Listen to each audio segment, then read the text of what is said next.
of the votes cast to be adopted. We'll talk about that shortly. Welcome to the show.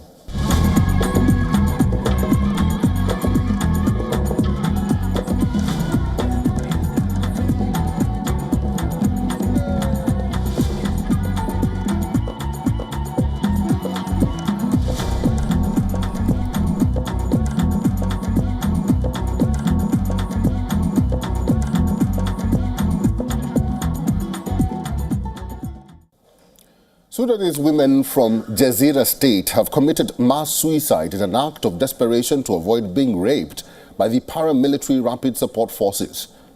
Some media sources have reported that the act was committed on October 26th by over 130 women, a number that has not yet been officially confirmed. A report by the United Nations Women revealed that gender-based violence in Sudan has more than doubled since the war began, with the number of individuals at risk having risen from 3.1 million to 6.7 million by December last year. Here is our cover report.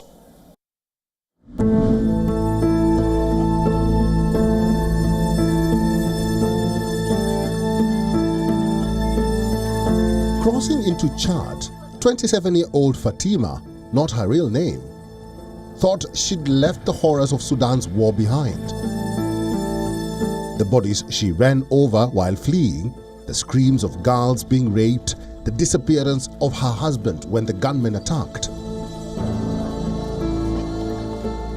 But now, as a refugee, she says she's faced more suffering, being forced to have sex to survive. She cradled her 7-week-old son, who she said was a child of an aid worker who promised her money in exchange for sex. The women spoke on condition of anonymity because they feared retribution from the men who they said exploited them.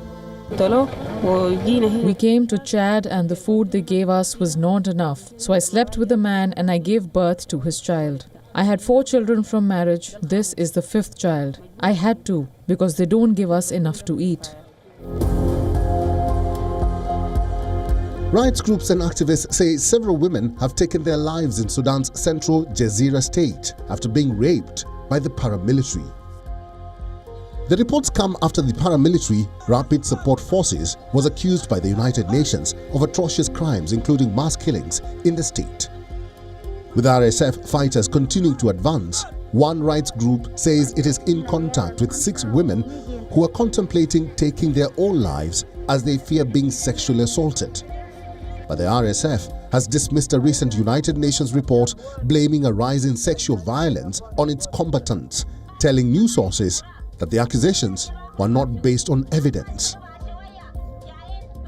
We are receiving reports of horrific violations of international human rights and humanitarian law, including sexual violence committed predominantly against women and girls. We strongly condemn the Rapid Support Forces' continued attacks against civilians. We also strongly condemn the Sudanese Armed Forces' indiscriminate airstrikes in populated areas. We are appalled by the attacks against civilians perpetrated by forces affiliated with the Sudanese Armed Forces in the Khartoum area. Let me stress that both warring parties bear responsibility for this violence. Some Sudanese women and girls asserted that men, including humanitarian workers and local security forces, have sexually exploited them in Chad's displacement centers, offering money, easy access to assistance, and jobs. Such sexual exploitation in Chad is a crime. 3 women and girls spoke directly in Adre town near the Sudanese border. A Sudanese psychologist shared the accounts of another 7 women and girls who either refused to speak directly or were no longer in touch with her. Hundreds of thousands of people have streamed into Chad to escape Sudan's civil war, which has killed over 20,000 people. The large majority of those fleeing are women. Aid groups are struggling to support them in growing displacement sites. The United Nations Refugee Agency say displacement camps have safe spaces where women can gather, along with a free hotline and feedback boxes to report abuse anonymously. Yet, most women said they were not aware of the hotline and using the boxes would draw unwanted attention. The fact that assistance is not enough for them can be a reason for them to go for survival stays.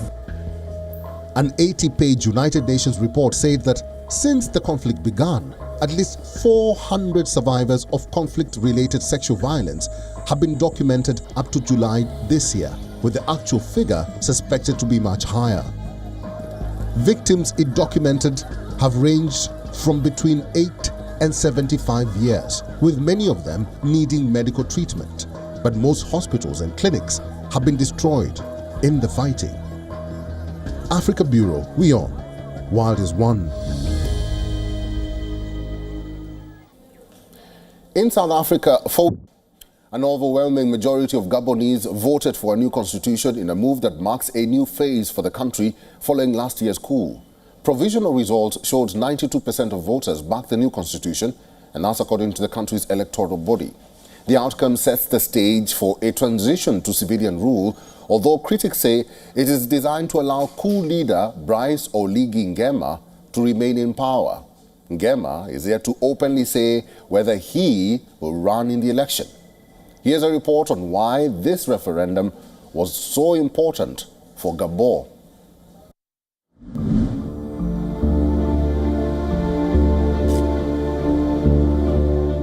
Voter turnout was estimated at 54% according to the Committee for the Transition and Restoration of Institutions. There were no serious incidents reported during the vote. As he voted, the military leader hailed the referendum as a great step forward, adding that Gabonese were coming to vote in a transparent fashion. Prior to the vote, the transitional authorities described it as a crucial step towards the return to constitutional order in the oil-rich country. Referendum paves the way for the holding of elections tentatively scheduled for August next year, 2 years after Nguema took power to topple President Ali Bongo Ondimba, whose family had ruled the country for decades. The Council of Ministers has expressed its satisfaction at the completion of the proposed new constitution. This decisive step allowed the transitional government, the CTRI, and the Transitional Parliament to examine in depth the amendments proposed by the Transitional Parliamentarians meeting in the Constituent Assembly. The draft constitution establishes a 7-year term, renewable once, replacing a 5-year term that had no limits and which allowed for dynastic rule. It also bars members of the president's family from running the country's top job and also requires candidates to be exclusively Gabonese and have a Gabonese spouse. These effectively bar the deposed leader, who is married to a French woman. It is being seen as an attempt to end the family succession phenomenon engineered by the Bongo family, which maintained a 55-year dynasty. Critics argue it is ironical how Nguema is a close relative to ousted Ali Bongo, yet he fronted the constitutional changes to favor himself. Bongo had ruled for 14 years before he was toppled. He took office after the death of his father, who had been president for 41 years. The new law removes the Prime Minister's position and introduces 2 vice president roles. Fortunately for me, I'm in the yes camp. Why the yes camp? Because I believe, as I said before, that these articles were proposed by us. And this is the first time in our constitution that the Gabonese themselves are being asked to choose what they want for their future. I'm going to vote because I don't want my children to do military service. That's one. And I don't like the new reforms in the CTRI charter. While some have hailed the draft law, others have warned it could concentrate too much power in the presidency. According to the UN, despite Gabon's oil wealth and vast forests, 1/3 of its 2.4 million people live below the poverty line. Africa Bureau, WION World is One. Since declaring independence from Somalia in 1991, the people of Somaliland have built a surprisingly stable democracy in a volatile region where autocracy is the norm. yet no country has recognized the breakaway state's claim to sovereignty. Many are hopeful that whatever the outcome of the recently conducted election, efforts towards independence will bear fruits earlier than anticipated.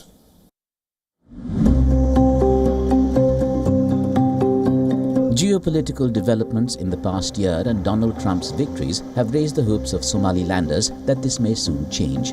But their nerves have been jangling ahead of a presidential poll on November 13th, since internal ructions could kibosh their national dream. The election pitted Muse Bihi Abdi, the current president, against Abdir Rahman Muhammad Abdullahi, better known as Iro, who leads the opposition Wadani party. Bihi campaigned on the promise that he would secure recognition of his state based on a memorandum of understanding Somalia and Ethiopia signed on January 1st. In return for recognition, Somaliland agreed to lease a strip of its coastline on which its landlocked neighbors could build a naval base. This incensed Somalia, which considers Somaliland part of its own territory, and raised tensions in the Horn of Africa. Some experts say Somaliland would be a more dependable ally than an unstable Somalia. It could also offer America, which has a military base in nearby Djibouti, another one on the Red Sea. Now, it's very important to know that we have to showcase the world the peaceful coexistence in Somaliland. We have to showcase that the way that we are fighting is a democratic process in Somaliland. We have to showcase the world that Somaliland is a government and it deserves to be recognized. I believe that in the past, not many people knew about Somaliland. But in the 7 years Muse has been in office, we have been recognized internationally. I'm confident that if he continues for another 5 years, we will achieve recognition and progress. The territory has become the focus of an international dispute between Somalia and Ethiopia, raising fears of another conflict in the rest of the region. In January, Somaliland signed an agreement with landlocked Ethiopia, offering a lease on 20 kilometers of its Red Sea coastline. Bihi says Ethiopia will recognize Somaliland in return, though this has never been confirmed by Addis Ababa, and full details of the deal have not been made public. The Memorandum of Understanding has aroused fury in Somalia, sparking a verbal and military escalation with Ethiopia that has alarmed the international community. Somalia belongs to Somalis. That is our stance. We will die for that cause and we'll defend every location where Somalis belong to. Somaliland's internal cohesion has frayed under Bihi. His critics say he has eroded the tradition of relative political tolerance that is credited with helping to keep the peace among its fractious clans. Africa Bureau, WION World is One. Now this is exciting. A grandmother in rural Zambia has become a style icon and internet sensation after agreeing to play dress-up and swapping outfits with her fashionista granddaughter. Margret Chola, who is in her mid-80s, is known to the world as legendary glamour and adored by 225,000 Instagram followers for her striking and usually playful fashion photographs. Madam Chola is our trailblazer this week.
Natotela Chola, which means thank you in Bemba language to Madam Chola for gracing our show and allowing us to use your stunning art.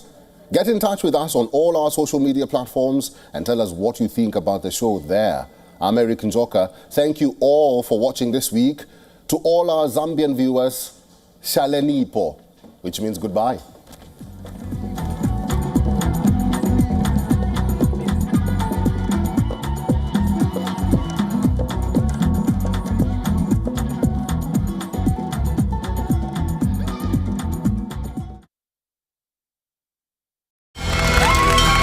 From the bustling trading floors of Wall Street to the vibrant exchanges of Asian stock markets, WION breaks it down for you to make sense of what's happening, as we reveal the key factors behind events, strategic battles, and the game-changing business decisions that shape the world. We bring you all of this and more on World Business Watch.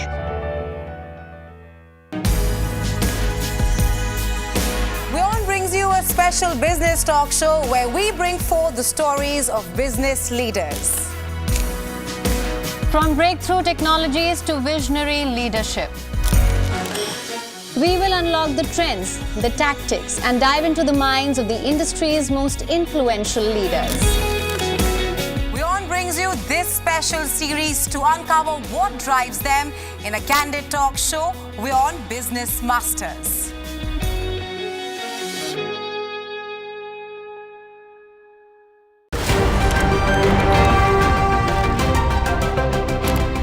Ready to dive into your daily dose of news?